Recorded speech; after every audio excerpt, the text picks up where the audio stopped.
আমাদের প্রথম মিটিং ছিল।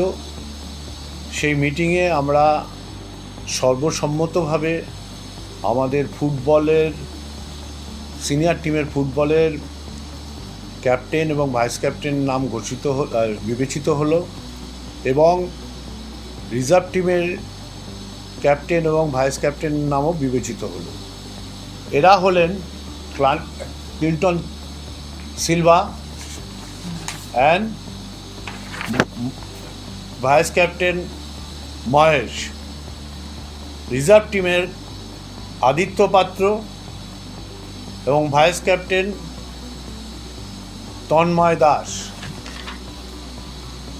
আমরা এই মিটিংটা এক্সটেন্ডেড করেছি, তার কারণ আজকে আমাদের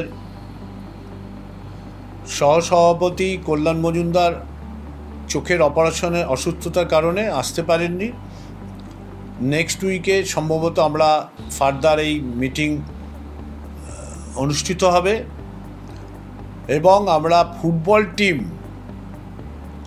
আরও শক্তিশালী কী করে করা যায় তার জন্য অর্থ যাতে বাধা না হয়ে দাঁড়ায় তার একটা পরিকল্পনা আমরা করছি।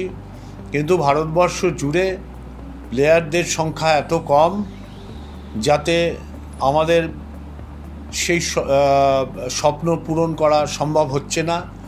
তথাপি আমরা চেষ্টা করছি কোনোভাবে প্লেয়ারদের যদি অন্য টিম থেকে ক্রয় করা যায় সেই প্ল্যানে রয়েছি এবং কোম্পানিও খুব সতুচ্ছুক যে টিমকে আরও শক্তিশালী করতে হবে।